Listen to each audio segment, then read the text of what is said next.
Breaking చూస్తున్నాం. Weather updates కి సంబంధించి బంగాళాఖాతంలో ఏర్పడిన ఉపరితల ద్రోణి రేపటికి అల్పపీడనంగా మారే అవకాశం ఉందని హైదరాబాద్ వాతావరణ శాఖ వెల్లడించింది.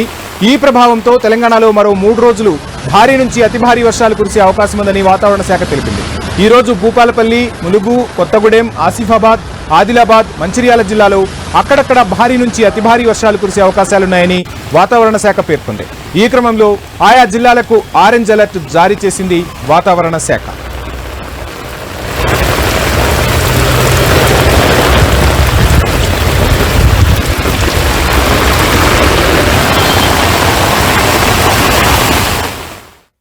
జనగాం, సిద్దిపేట, వికారాబాద్, మహబూబ్ నగర్, నిజామాబాద్, రాజన్న సిరిసిల్ల, నిర్మల్, కరీంనగర్, పెద్దపల్లి, ఖమ్మం, వరంగల్, హన్మకొండ, మహబూబాబాద్ జిల్లాల్లో అక్కడక్కడ భారీ వర్షాలు పడతాయని వాతావరణ శాఖ పేర్కొంది.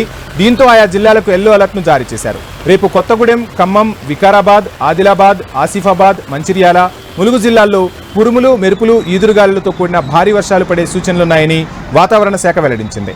ఎల్లుండి నిజామాబాద్, జగిత్యాల, పెద్దపల్లి, జయశంకర్ భూపాలపల్లి, ఆదిలాబాద్, ఆసిఫాబాద్, మంచిర్యాల, నిజామాబాద్, జగిత్యాల, పెద్దపల్లి, జయశంకర్ భూపాలపల్లి, నిర్మల్, ములుగు, కొత్తగూడెం, ఖమ్మం జిల్లాల్లో భారీ వర్షాలు కురిసే అవకాశాలున్నాయని పేర్కొంది వాతావరణ శాఖ.